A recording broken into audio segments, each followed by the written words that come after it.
Fala pessoal, sejam bem-vindos a mais um episódio, espero que todos estejam bem aí. Esse é o 20º episódio da segunda temporada do podcast. E se você acompanhou, ou melhor, se você não acompanhou os episódios anteriores, busca lá no seu agregador preferido, tem muito conteúdo bacana sobre comportamento, hábitos, profissões, ansiedade e muito mais. E hoje nós vamos falar de desamparo aprendido. E para explicar um pouquinho o que é desamparo aprendido, eu vou contar uma história de como ele surgiu e como ele nos impacta, né? Lá no final dos anos 60, o Martin Seligman e o Stephen Meyer, que são dois psicólogos bem conhecidos para quem estuda aí psicologia positiva, principalmente o Martin Seligman, que foi o criador, eles realizaram um estudo que tinha como objetivo observar como a exposição prévia a um estímulo incontrolável poderia comprometer o nível de aprendizagem e até o nível comportamental de um indivíduo. Então, inicialmente, eles fizeram um estudo utilizando cachorros, que foram separados em dois grupos, e o primeiro grupo foi colocado em uma jaula. Nessa jaula, ela era conectada diretamente à eletricidade e, periodicamente, ela dava um choque nos cachorros. E o segundo grupo, não. Ele estava em uma jaula, com a mesma característica de tamanho, né, de material, ou seja, eram ambientes iguais, mas com uma diferença. Nessa segunda jaula, tinha um dispositivo que permitia que os cachorros desligassem o choque, ou seja, eles pisando ali naquele dispositivo paravam de receber o choque. E após um período inicial, onde os cães acabaram se acostumando com as suas jaulas, né, com os seus ambientes, o Seligman ele trocou esses cachorros para uma outra jaula. Uma jaula, e aí cada grupo com a sua, né, onde essa jaula ela também emitia o mesmo choque, só que ela tinha uma grade mais baixa que permitia que os cachorros pulassem com facilidade, se eles quisessem. E o que ele reparou foi que os cães que foram expostos aos estímulos de choque de forma repetitiva e incontrolável, ou seja, eles não tinham o que fazer naquele momento, mesmo podendo agora, eles não se aventuravam a sair da jaula. E por outro lado, aqueles que tiveram acesso ao dispositivo que desligava o choque, ao receberem o primeiro contato do estímulo nessa nova jaula, eles rapidamente pulavam para fora. Ou seja, o primeiro grupo de cães aprendeu que não podia fazer nada e se acostumou com aquela situação, que eles não buscavam uma solução, né? E com o tempo, esse grupo de cães, né, acabou diminuindo a sua interação, passaram a comer menos, não brincavam mais e até pararam de se relacionar. É isso mesmo, eles não tinham mais interesse em namorar. Mas é claro que esses estudos começaram com os cães, mas eles não terminaram, né? A gente precisava comprovar que o mesmo cenário acontecia com os seres humanos. E aí tiveram vários estudos ao longo dos tempos, né? Ao longo do tempo. E um desses estudos separou dois grupos de pessoas em uma sala, e esse é legal para mostrar como é que funciona. E ao invés de choque, eles tinham um estímulo de ruído muito alto. E o primeiro grupo não podia fazer nada, ele tinha que aceitar aquele ruído. E o segundo grupo, ele tinha um botão que desligava imediatamente o ruído. Depois de um período que foi necessário para os grupos se acostumarem, cada um foi levado a uma nova sala, onde nessa nova sala existia uma alavanca que desligava o som. E o grupo que usou o botão, no momento em que ele começou a ouvir o ruído novamente, já buscou entender o objetivo da alavanca e ali na mesma hora já desligou o som. Já o segundo grupo, que estava acostumado com barulho e entendeu que não podia fazer nada, ele sequer tentou entender para que servia aquela alavanca, ou puxar, ou experimentar.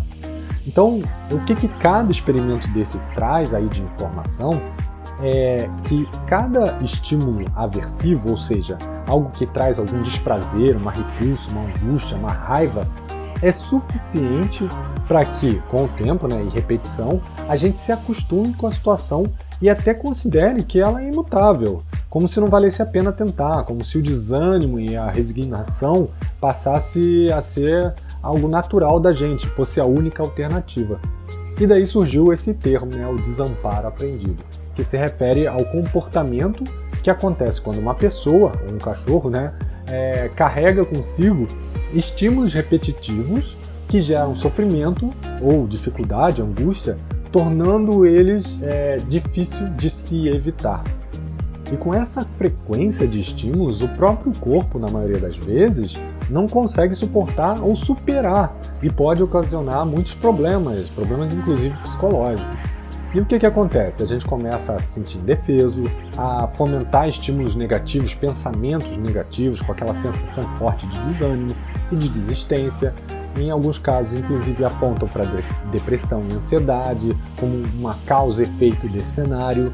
E você percebe como principais sintomas do desamparo a aceitação de qualquer coisa que você acredita que está fora da sua zona de controle, a frustração, a baixa autoestima, que te coloca numa posição de se achar pior do que os outros, a dificuldade em dormir, ansiedade, a desistência ou inércia, né? Não querer promover nenhuma mudança, a insensibilidade à angústia, você já acha que a angústia faz parte do seu normal. Como é que a gente, pensando sobre isso, mas como é que a gente desenvolve o desamparo aprendido? Olha, imagine que, vou dar um caso aqui, tá? Imagine que tem uma criança que não importa o quanto ela estuda, ela nunca tira a nota que o pai ou a mãe gostariam que ela tirasse. Ela vai lá tirar 9,5, mas o pai fala, podia ter tirado 10. Ou ela tira 9 e o pai fala, podia ter ido melhor. Ou seja, nunca existe aquela sensação de que ela cumpriu o que ela deveria ter feito, né? E esse estímulo negativo de não alcançar o que deveria alcançar faz com que ela comece a entender que nada que ela fizer vai mudar essa situação, que simplesmente não está no controle dela. E às vezes, essas crianças, elas desestimulam, até desistem de estudar, desistem de uma profissão, de uma faculdade, conforme o tempo vai passando, de um sonho, tudo por conta de um estímulo alheio ao controle delas, um estímulo que veio de fora e que gerou dor para elas. E ela cresce com esse estímulo, né, e se torna um adulto com baixa autoestima, frustrado, que não busca por desafios porque tem medo de não conseguir transpor, ou porque acha realmente, tem a certeza de que não vai conseguir transpor. E esse é só um exemplo, mas a gente pode desenvolver o desamparo aprendido em qualquer momento da nossa vida. Imagina, por exemplo, que você está no seu emprego, vamos botar aqui um cenário, um emprego que você não gosta, que te causa angústia, que te causa ansiedade, mas que você sabe que você precisa desse emprego porque tem que sustentar a sua família. Com o tempo, você acaba se acostumando com essa situação e entende que não há nada que se possa fazer para encontrar algo que te faça feliz. Que isso é a sua vida, é a síndrome de Gabriela, né? Eu nasci assim, eu vivi assim, vou morrer assim e a vida que segue. E nos próprios relacionamentos a gente também vê situações como essa, né? Às vezes um caso onde tem uma mulher, um homem que acaba aceitando viver um relacionamento abusivo, onde sofre violência verbal, até violência física mesmo, e com o tempo eles passam a entender que não há nada que se possa fazer, que isso é o normal, que isso é parte da vida deles. Eles aceitam essas coisas como se fosse imutável, como se não tivesse nada que pudesse fazer para mudar. E quando a gente aceita esse desamparo, a gente acaba aceitando a angústia, o sofrimento, a dor, algo que tem uma cascata de impactos negativos na nossa vida. E beleza, e o que a gente pode fazer então para tentar sair ou fugir desse desamparo, né? Primeiro ponto é entender que os erros e fracassos, eles fazem parte da nossa vida. Ninguém vai passar uma vida inteira acertando o tempo todo. E também a gente não vai passar errando o tempo todo. O princípio da impermanência do budismo, ele traz algo que é muito relevante. Eu até falei sobre isso em outro episódio. Quem tiver interesse, busca aí no agregador.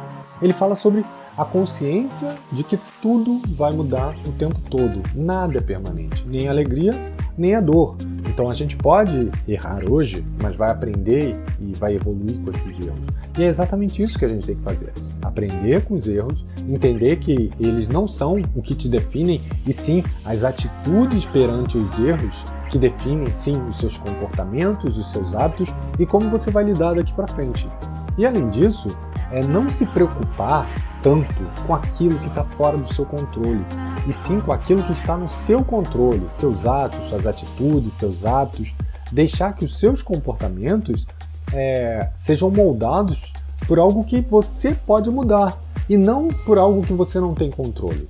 Tentar moldar os seus hábitos e os seus comportamentos por algo que você não tem controle, como nesses cenários que a gente falou, só vai te trazer mais angústia e aquele sentimento de desamparo, de cara, não tem o que eu possa fazer. E a psicologia positiva do próprio Martin Seligman, ela ajuda a entender que da mesma forma que a gente aprende com esses estímulos negativos, que a gente cria hábitos, que a gente cria comportamentos, a gente também pode fazer isso com estímulos positivos. Segundo ele, existem 5 elementos que podem ajudar a promover essa visão positiva, né? E pode estimular essa mentalidade de crescimento. Mentalidade de crescimento é um modelo mental que a própria Carol Dweck fala um pouco, que muda a forma como você se vê e como você vê as possibilidades de crescimento do mundo. E ele fala sobre 5 características, né? 5 elementos: as emoções positivas, o engajamento, os relacionamentos positivos e o significado e a realização. Eu já falei sobre todos esses itens em episódios separados, e todos eles são muito importantes para que a gente mude essa mentalidade, para que a gente possa estar mais alinhado com o nosso propósito de vida, para que a gente deixe de aceitar tudo como é e pense sempre em evolução. Mas isso já é assunto para outro episódio, né? Tem muita coisa aqui para eu falar. E se você gostou desse tema, né, e quer, assim como eu gosto muito de trazer essas temáticas e compartilhar. Eu dei o exemplo aqui de uma criança e como isso pode impactar a criança, e eu gosto muito de compartilhar esses assuntos, inclusive com os meus filhos. A gente às vezes busca entender essa parte comportamental, mesmo quando criança, porque isso é que molda o adulto. E por sinal, tem uma série muito boa do Netflix chamada Brainchild, eu acho que em português é Eu e o Universo, e essa série ela tem um episódio que fala exatamente sobre esse tema. Um episódio chamado Motivação, mas todos os outros episódios são muito bacanas, vale muito a pena assistir, vale muito a pena assistir com as crianças, porque eles trabalham de uma forma bem didática, de uma forma bem simples de se entender. E eu acho que é isso, a gente tem que começar a pensar não só nos nossos problemas, em como a gente reflete ele, em como nossos comportamentos são mimetizados pelos nossos filhos, mas também em conscientizar eles do que eles vão ver pela vida deles pela frente, né? A gente acaba focando muito na gente, mas a gente é um espelho para os nossos filhos. Então a gente tem que começar a trazer um pouco dessa cultura para que eles se tornem pessoas melhores, para que eles cresçam e entendam que eles têm um objetivo, que eles têm um propósito da vida, e não é aquele propósito lúdico, né? Aquela coisa bonita, eu quero mudar o mundo. Não apenas isso, mas que eles entendam que eles são capazes de evoluir a cada dia, de que eles podem ser sim pessoas que contribuem com a sociedade, enfim. Aí isso daqui também vai dar pano para manga se eu continuar falando. E eu espero que vocês tenham gostado desse episódio.